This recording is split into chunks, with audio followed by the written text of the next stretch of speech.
Ya, grabar. ¿Cómo están? Bien, ¿y usted? Esa voz, esa motivación que existe.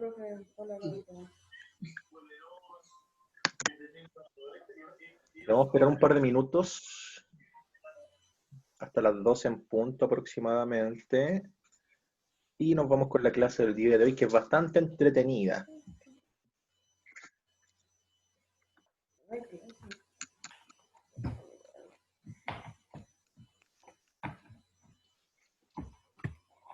Vicente, Felipe, Vicente, Franco, Javín, Matías. Ya, voy a dejar un mensaje para si existe algún despistado, que suele pasar. Profe, quedan 3 minutos para que sea la cosa. Sí, que quería abrir la reunión antes para empezar a las 12 en punto. Ah, ya creo que no quiero. Ay, qué frío.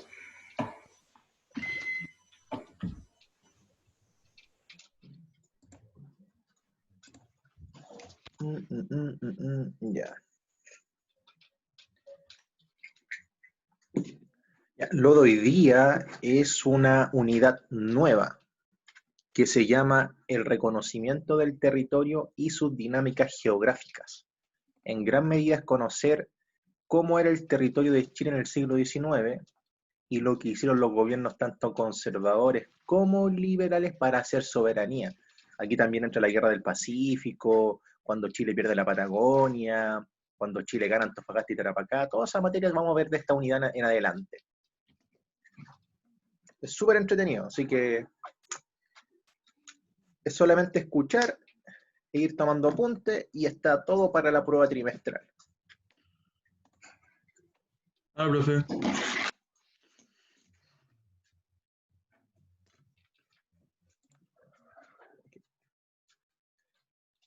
Como dije también, las personas que por algún motivo tengan que salir de la reunión, porque sabemos, están en sus casas, ¿ya? Esta reunión va a quedar grabada y subida en YouTube después de esta reunión. También van a estar habilitados tanto el conversatorio de la asignatura que tuvimos la semana del, creo que el 28, 27 de agosto, el reforzamiento del 3 de septiembre, y esta clase va a estar todo disponible para que los puedan ver si por algún motivo se les cae el internet o se tienen que ir o no llegan, porque lo entiendo, ¿ya?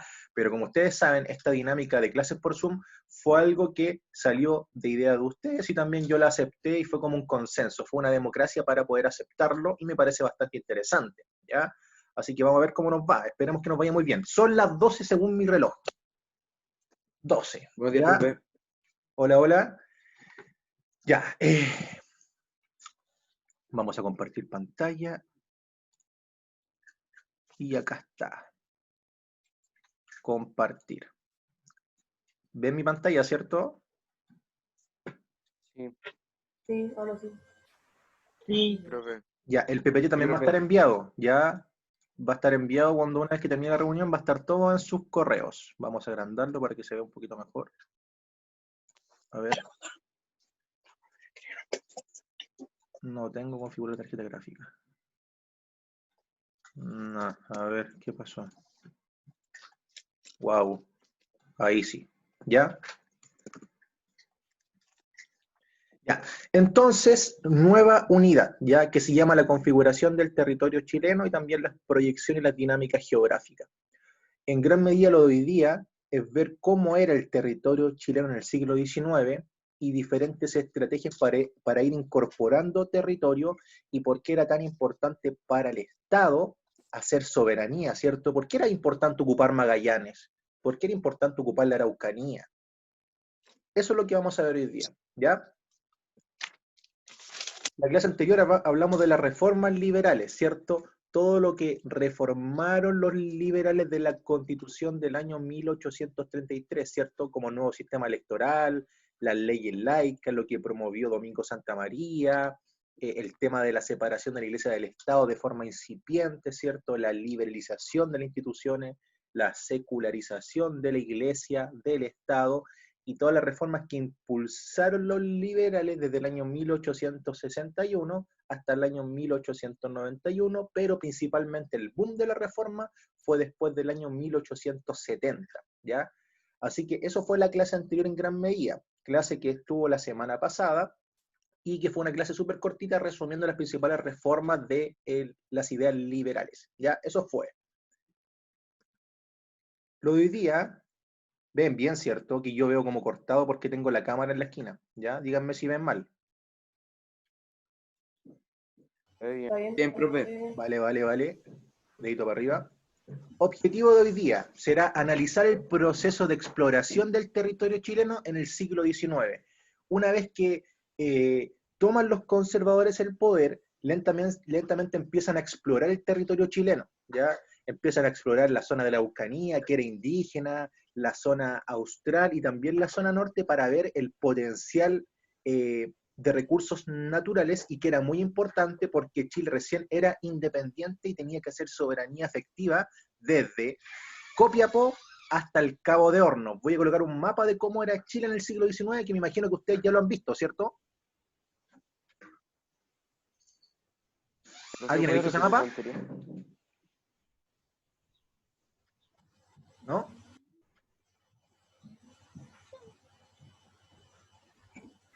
No, acuerdo, profe. Ya, lo van a ver ahora, cuando Chile era casi la mitad de Argentina, ¿se acuerdan o no? No. Ya, Sí, lo van a profe, ver- sí. Lo van a ver ahora los que no lo han visto. Sí, ¿ya? profe, sí. Sí, me acuerdo de eso. Ya. Esta es como una pregunta de inicio.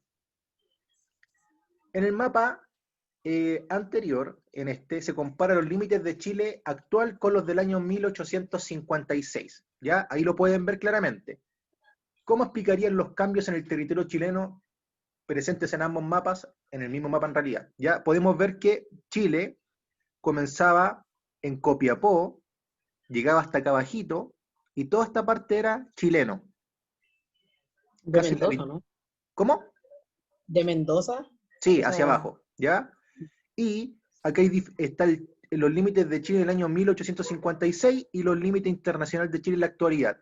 ¿Por qué creen que cambió esta configuración del territorio? ¿Qué habrá pasado? La guerra del Pacífico. Ya, Guerra del Pacífico, una. ¿Qué más? Pero la Patagonia, pues, no. Patagonia también escuché por ahí. ¿Qué más? Tierra del Fuego, ¿no? ¿Cómo?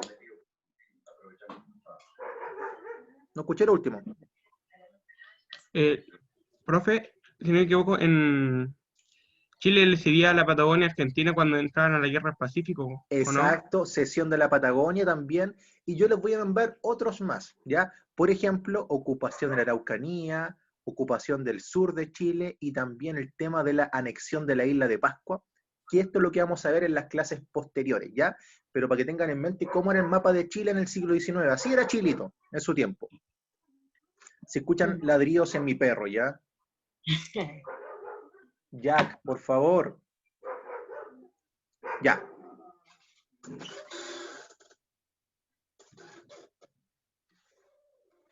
Ya.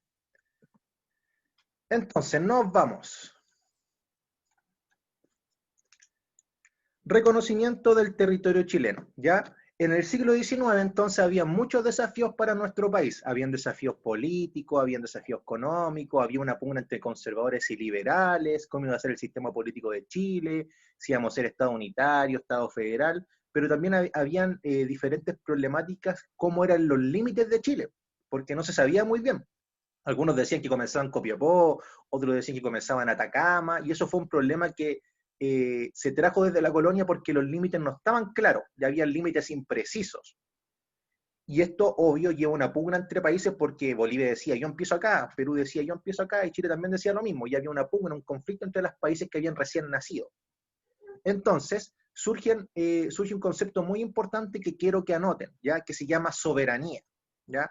Soberanía es cuando un Estado, acuérdense el Estado del territorio, las personas y las instituciones, ¿ya? Cuando un Estado toma decisiones sobre un territorio determinado, o sea, cuando Chile toma decisiones desde Copiapó hasta la Patagonia, hace soberanía efectiva, ¿ya? porque Chile es el soberano, es el Estado que controla ese territorio y ningún Estado puede involucrarse en lo que decide Chile. ¿Han escuchado ese concepto cuando dicen Bolivia no se puede involucrar en los temas chilenos porque sobrepasa la soberanía chilena? Lo mismo, ¿ya?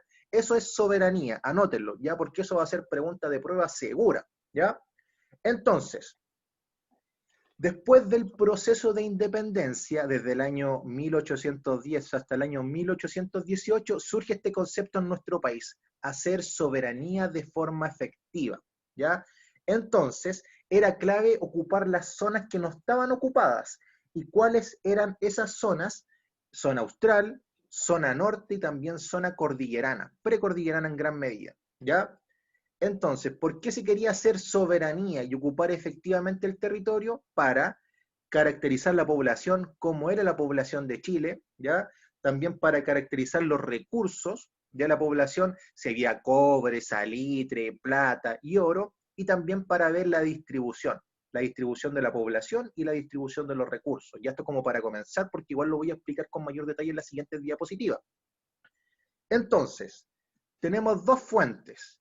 La fuente número 4, que explica el vínculo entre Estado y territorio, y la fuente número 5, que dice cómo los límites de Chile eran raros para la población, ¿ya?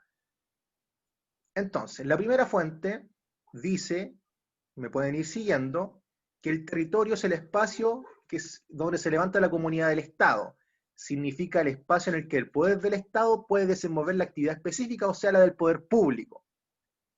Entonces, no lo olviden, siempre el Estado va a estar vinculado con el territorio.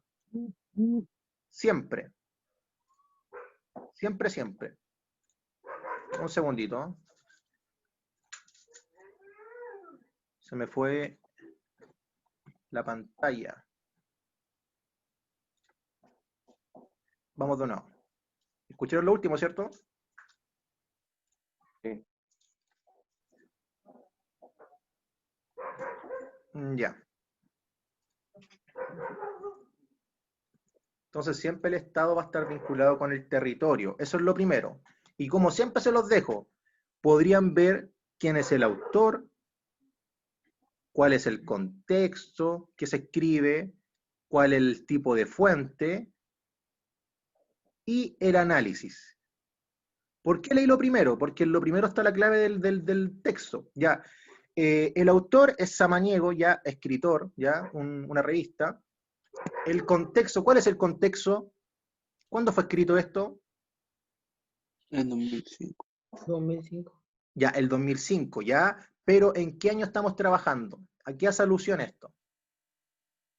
Los años 1800. Ya, sí, fue escrito en el 2005, pero está haciendo alusión al año 1800 y fracción en nuestro país, ¿cierto? Está dando a conocer el tema del Estado. El tipo de fuente, lo dice arriba, ¿cierto? Es una fuente secundaria porque es una investigación de lo que es territorio y espacio, ¿ya? Y el análisis, ¿qué me podría decir la problemática central que está dando la fuente?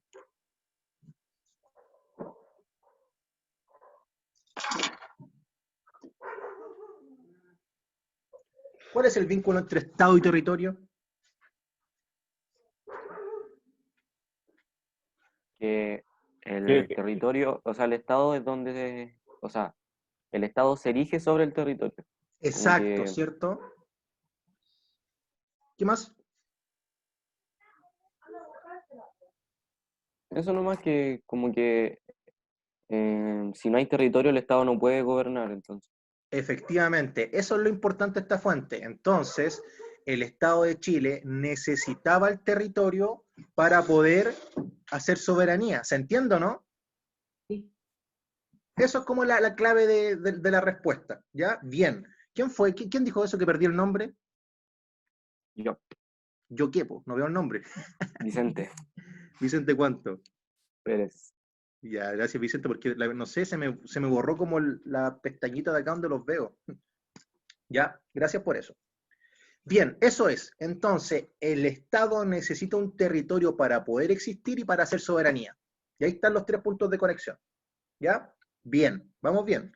Y lo segundo, dice el recurso 5, ¿por qué era abstracto? O sea, ¿por qué era poco visible el tema del límite de Chile? ¿Ya? Habla en gran medida de que, imagínense, en el año 1830, nosotros, ya que ustedes son algunos de Lo Mirando, cerca de Lo Mirando, y yo de Rancagua, ¿se imaginan en el año 1830 qué hubiéramos pensado nosotros de la Patagonia? ¿Teníamos noción de eso, no? No. No, nosotros nos preocupaba la zona central. ¿Qué nos importaba la Patagonia? ¿Qué nos importaba el desierto? ¿Ya? Entonces, esta fuente hace alusión a eso, ¿ya?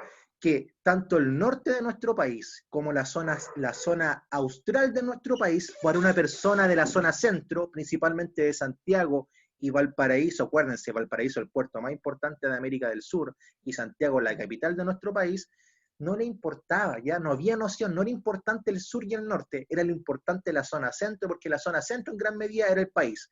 De la Araucanía para el sur habían indígenas, ya en la zona austral un clima frío, y en la zona norte había desierto y había calor, imagínense. No le importaba a la gente de la zona central. Y eso hace alusión, ya hace alusión a lo siguiente, que era raro el tema de los límites y que a la zona centro no le importaba ni el sur ni el norte, ¿ya? Eso en gran medida. Ahora nos vamos con el detalle.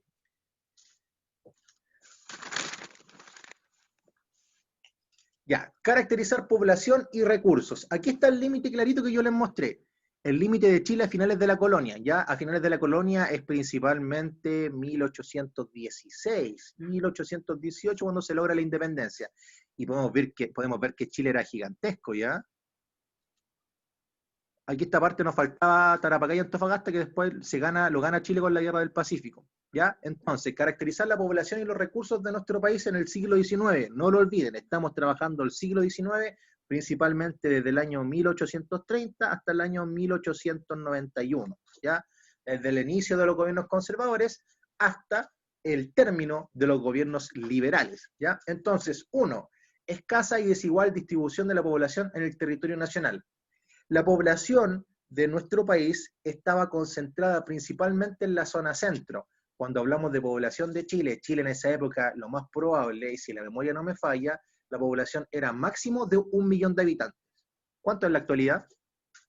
17 millones. Ya, y dicen que hay un poquito más, ¿cierto? Y ese millón de habitantes se concentraba principalmente aquí, zona central, ¿ya? Y como había mucha población acá, no se podía hacer soberanía de forma efectiva en el norte ni en el sur. Entonces había una desigual distribución.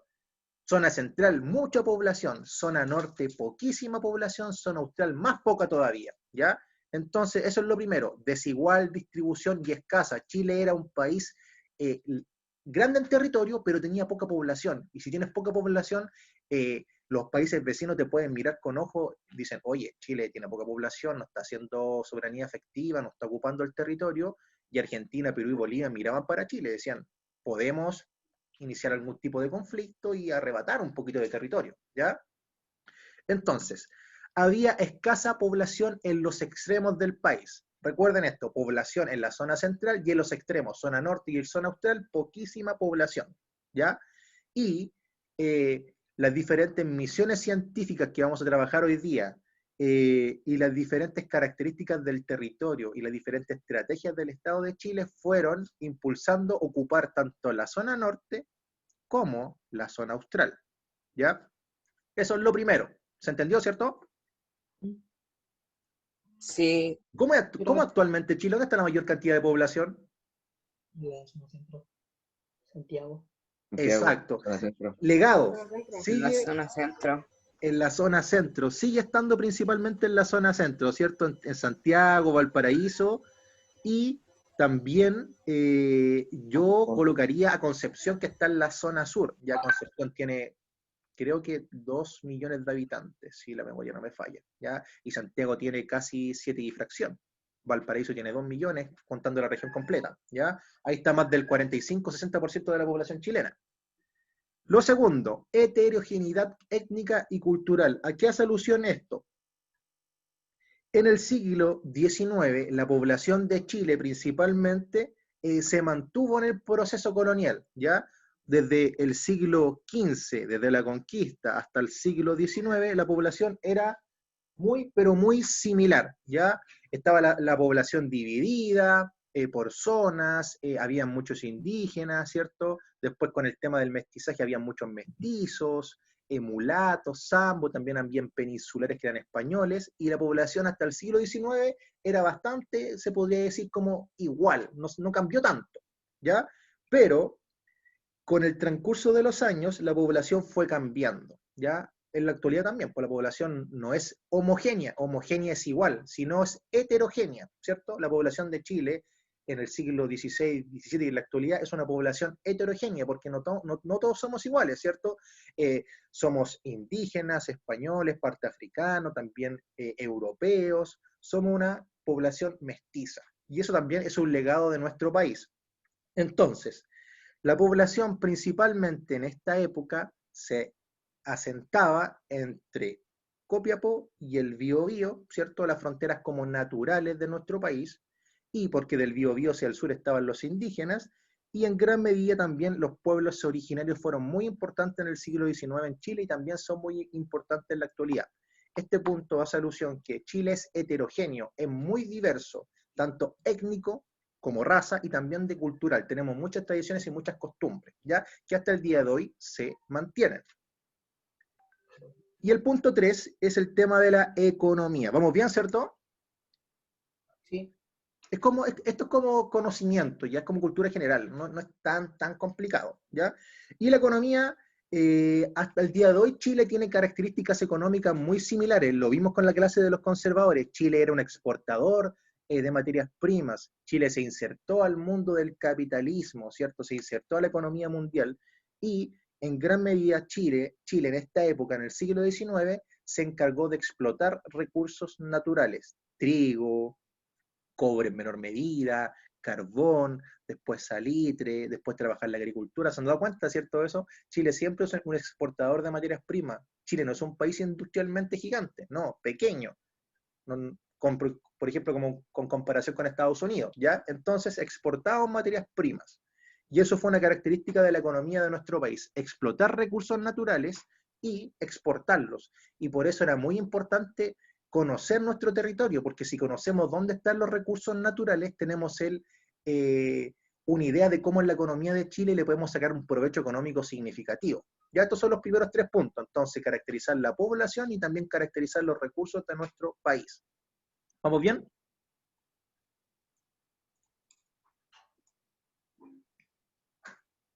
¿Vamos bien, cierto? Sí. Vale. Sí. ¿Estoy hablando muy rápido? No. Ya. 12:20. Vamos bien, entonces. El recurso siguiente es una fuente secundaria. Yo siempre voy dejando fuentes porque las fuentes son muy importantes para que ustedes puedan ir analizando el contenido, trabajando su comprensión de lectura, y muchas preguntas de historia son de fuentes, ¿ya? Y algunas fuentes yo las tiendo a utilizar de nuevo en las pruebas, pero cambio la pregunta, obvio, si no sería un regalo, ¿ya? Y el recurso 7 habla de cómo son los primeros objetivos del Estado chileno para lograr la consolidación de la soberanía, o sea, para fijar el límite de nuestro país y para hacer una soberanía efectiva para que no seamos propensos a una invasión extranjera, se podría decir. Y una de las ideas que surge en esta fuente es la de Bernardo Higgins. Bernardo Higgins quería unir Chile de norte a sur, que no hubiera una discontinuidad geográfica, o sea, que no hubiera un pueblo entre medio que corte Chile, que es lo que pasaba con la Araucanía. Chile estaba cortado, ¿ya? La Araucanía era territorio chileno, territorio indígena, territorio mapuche, pero estaba cortado. O'Higgins quería que Chile estuviera conectado de norte a sur, como está en la actualidad. ¿Se han dado cuenta, no? Chile está conectado completamente, por vía terrestre significativamente. Entonces, en gran medida, él quería unir el país y también quería reconocer tanto los límites de nuestro país, los recursos y explorar el territorio, ya para ver sus riquezas. Esta es una fuente importante de la idea de O'Higgins que también se puede complementar con esto, ya conocer los límites, conocer la población y también conocer los recursos. 8. Diapo 8, ¿ya? Recurso número 8, fuente secundaria. Esta fuente describe cómo se distribuyó la población chilena en la primera mitad del siglo XX, ¿ya? Acá podemos ver lo que yo comenté hace un rato atrás, creo que me adelanté un poquito, ¿ya? Y da a conocer cómo era la población de Chile en el año 1832, ¿cierto? Cómo era la población de Chile en el año 1854 y dónde estaba situada, dónde se asentaba principalmente. Podemos ver claramente que estaba asentada en el valle de Colchagua y del Maule, y también Cachapoal, que sería la región de O'Higgins actualmente, y la región del Maule, Talca, Curicó, Linares, ¿ya? Y también la región metropolitana, y cómo la población fue creciendo de forma muy lenta en este siglo, ya de 1.100.000 a 1.500.000, 1.600.000 aproximadamente. Por ende, la población era bastante escasa, como ya lo hemos comentado. Y la fuente de al lado, ¿qué nos da a conocer? Los recursos ¿Los económicos recursos? de Chile en el siglo XIX. Sí, No. eso es leerlo, pero ¿dónde estaban asentados los recursos económicos de nuestro país? En En El El norte y en el centro. Coquimbo, norte y centro.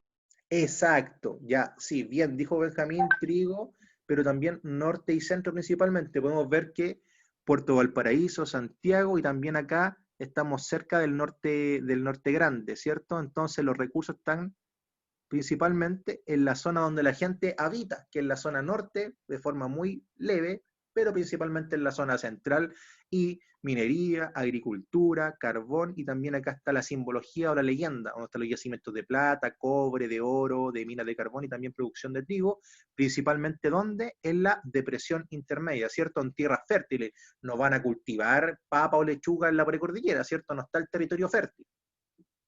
¿Ya? Esto para que lo tengan en mente. Zona central, zona norte, y la población, vuelvo a repetirlo porque esto va a ser pregunta de prueba, por eso soy tan repetitivo, ¿ya? La población era escasa, era poquísima y estaba en la zona central.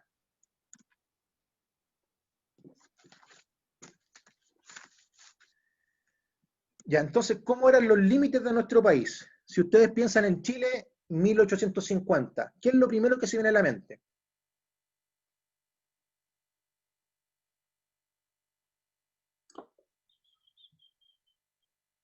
como profesor que dijo, Si ustedes piensan en Chile en el año 1850, ¿qué es lo primero que se viene a la mente?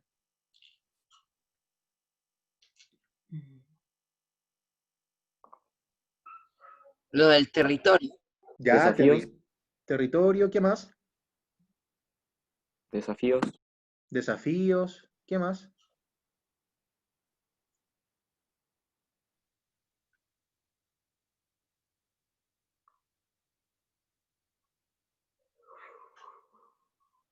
Territorio, desafíos, y lo dice la Los diapositiva, recursos. Los recursos. recursos también y límites, ¿cierto? Que fue un punto importante en la lucha del siglo XIX, ¿ya? Y acá tenemos dos fuentes que nos dan a conocer eso, ¿ya? Nos dan a conocer los límites de nuestro país, cómo eran los límites de Chile, ¿ya? El recurso 10 habla en gran medida del historiador Jorge Pinto, por qué fue tan difícil trazar los límites de Chile, ¿ya? Y podemos dar a conocer lo siguiente. Primero, la geografía de Chile, ustedes saben que es única, ¿cierto? Tenemos diferentes territorios, desiertos, glaciares, diferentes tipos de clima, y por ende, era muy importante poder ver cómo era el territorio de Chile. También querían reconocer el territorio de nuestro país para ver cómo eran los límites de Chile. Y, muy importante, y esto lo trabajamos en las clases anteriores, los diferentes ensayos constitucionales, tanto del 23, del 26 y del 28, no precisaron los límites de nuestro país. Nunca los dijeron, ¿ya? Como que los daban como que eran obvios, ya que Chile comenzaba en el norte y terminaba en el sur. ¿Se dan cuenta de eso, no? Que una constitución no fije los límites, porque actualmente los límites están fijados por constitución, ¿ya? Entonces, no había límites, era lo que nos había dejado los españoles, en gran medida. Y entonces, en el año 1833, con la constitución de José Joaquín Prieto y Diego Portales se empiezan a fijar los primeros límites, ya que Chile comenzaba en el norte, que estaba delimitado de forma natural, que el Océano Pacífico era un límite de Chile, que la cordillera otro límite de Chile, que también el Estrecho de Magallanes y Cabo de Hornos era otro límite de Chile, la zona austral. Entonces se dan cuenta de cómo los límites naturales fueron importantes para trazar el territorio chileno, ¿ya? Eso hace alusión a esta fuente. Y lo mismo, autor, fuente, contexto y análisis. ¿Por qué les dejo siempre esas 4 tips? Ya, porque en la prueba trimestral y en las pruebas que vienen van a implementarse muchas preguntas de esa forma, ya. Quizás no les coloque el autor, ya. El autor igual es importante conocer lo que él lo escribe a veces, pero muy importante ver el contexto cuando se escribe, cuál es el tipo de fuente y el análisis, o sea, la problemática central que nos da a conocer. Nunca lo olviden, ¿ya? Y lo segundo es el recurso 11, que hace alusión a algo muy similar de Vicente Pérez Rosales, que fue un agente colonizador contratado por el Estado de Chile, ¿ya? Y da a conocer cómo eran los límites de la zona de Valdivia, poco claro, poca población, había irregularidad, no había límites claros, ¿ya? Y vamos con lo mismo. Había un problema en trazar los límites, que lo vamos a abordar ahora en la diapo que viene a continuación. ¿Vamos bien?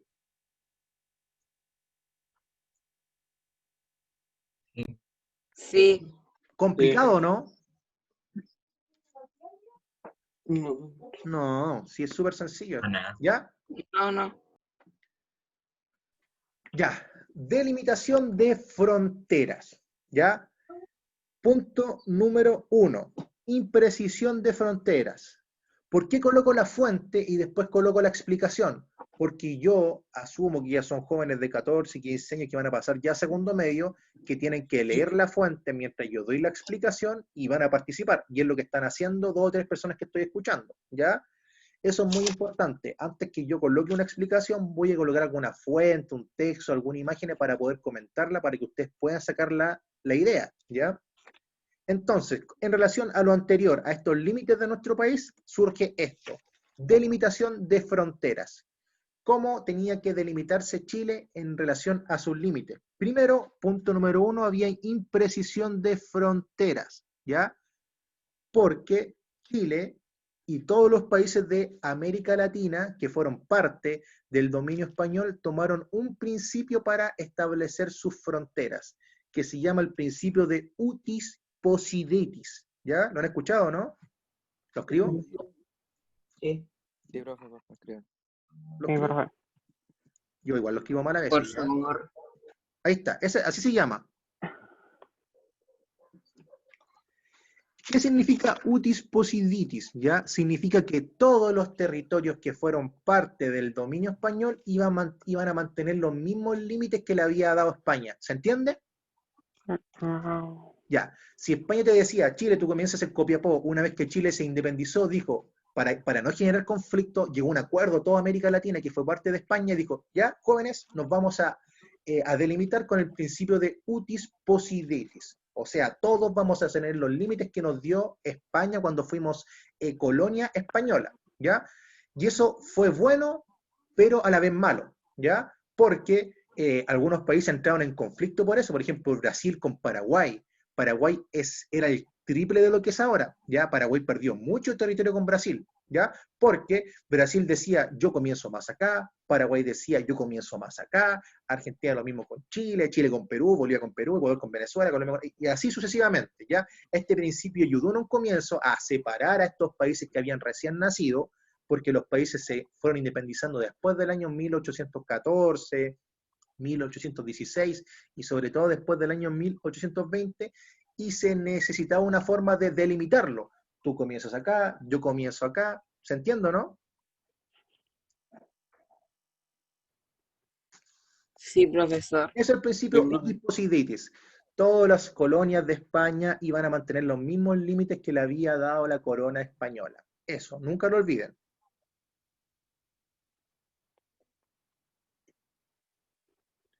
Y en gran medida estos límites estaban basados por temas naturales, ¿ya? Como ya lo dije, la cordillera es un límite natural entre Chile y Argentina actualmente y también lo fue en esta época. El desierto también entre Chile y Bolivia, Chile y Perú. el Amazonas, entre Brasil y Venezuela, Brasil-Colombia, Brasil-Paraguay, Brasil-Bolivia, ¿ya? Entonces los límites naturales fueron muy importantes también para trazar los límites de las naciones que habían recién surgido, ¿ya? Ujú. Sí. Eso es, el punto número 1. ¿Se entendió, no? Sí. Sí, Sí, profe. Ya. sí, sí. Zonas no ocupadas, ¿ya? Era un peligro que en Chile existieran zonas no ocupadas porque si un país no hace soberanía, ¿ya? Es muy importante esto, ¿ya? Hacer soberanía es cuando un país ejerce poder sobre el territorio establecido, ¿cierto? Lo tienen en mente eso, ¿cierto? Pero, imagínense, ya, Chile dice, no, yo soy soberano en la Patagonia, pero si no hay chilenos viviendo ahí, ¿cómo va a ser soberano en un territorio donde no hay chilenos? Por eso empezaron las ocupaciones. Exacto, muy bien. ¿Quién fue esa persona que lo dijo? José Tomás, profesor. Bien, Yo. José Tomás. Por eso empezó el proceso de ocupación, porque teníamos que ocupar el territorio para hacer una soberanía efectiva, si no, nos podían quitar el territorio, ¿ya? Entonces, habían zonas no ocupadas por condiciones geográficas, por el tipo de clima, porque habían pocos recursos o porque en gran medida la gente de la zona centro no se quería ir a vivir a la zona sur, ¿ya? Estas zonas fueron, las digo, la Patagonia, ¿ya? Ustedes conocen la Patagonia, ¿cierto? Sí. Sí. La Araucanía. ¿Quién se quería ir a vivir al territorio donde estaba lleno de indígenas? No, po, ya no quería el santiaguino porque había pugna, siempre habían como conflictos con los indígenas, ¿ya? Y también en la zona de los lagos, región de los ríos también, que es la región décima primera, y también en la zona norte por el tema del desierto y también por el tema del clima. Y por eso es muy importante que en su comienzo había una poca influencia estatal, o sea, el Estado no se interesó mucho en ocupar efectivamente el territorio, pero con el transcurso de los años, con los gobiernos conservadores y liberales, fue una temática de Estado, o sea, una problemática de todos los chilenos, no fue una problemática del gobierno de turno, no fue una problemática de Bulnes, de Montt, de Prieto, de José Joaquín Pérez, que era liberal, fue una problemática de todos los chilenos que teníamos que solucionar para no perder nuestro territorio. Entonces, por eso había que ocupar efectivamente todo el territorio chileno, si no lo podíamos perder, ¿ya? Ese es el punto 2. Ya, la clase va a terminar en esta primera parte y nos quedan 20 minutos para completar las diapos que nos quedan, que son 4, ¿ya? Y sería la clase de hoy día. ¿Duda, consulta de esta primera parte? Profe, No. ¿Todo bien? No, sí, todo todo bien, profe. Todo bien, todo bien. Ya, vamos aquí a dejar de compartir. Y ahora veo a las personas que están. Oh, somos hartos, bien, ya, me parece excelente. Profe, Dime, con lo último que le queda, ¿podría decir lo último que dijo? lo último que dije, ¿qué fue lo último que dije? Ah, ya, Punto 2. De la zona no. ya. Un minuto. Ya, habían diferentes territorios en nuestro país que no estaban ocupados, ¿ya? Por ejemplo, los lagos, la Araucanía, la Patagonia y la zona norte, por el tema de, por ejemplo, la Araucanía, los pueblos indígenas, en la zona norte por el clima, también en la zona austral, y también porque habían pocos recursos, y la población no se quería ir a vivir allá, ¿ya? Por ejemplo, si te ofrecían a ti que eras de Santiago o Rancagua, ¿te puedes ir a vivir allá? Decías que no, porque estabas cómodo en la depresión intermedia en la zona central. Y por eso que el Estado lentamente empezó a preocuparse de esto, porque veía un peligro en perder la soberanía. Por eso que al comienzo fue una poca influencia del Estado y con el transcurso de los años fue una temática de Estado, tanto de conservadores como liberales, de ocupar efectivamente el territorio, hacer soberanía. La soberanía no solamente significa dictar una ley, sino que la gente viva y que haga soberanía en el territorio, porque por eso es que el territorio es parte del Estado, ¿ya? Entonces, si la gente vivía ahí, hacíamos soberanía efectiva y no perdíamos el territorio. Ya, la reunión se va a acabar, queda No, un profe. minuto. Vuelvan al mismo link, los 20 minutos que quedan restantes y se acaba la clase, ¿ya? Ya. Ok. Ya, profe.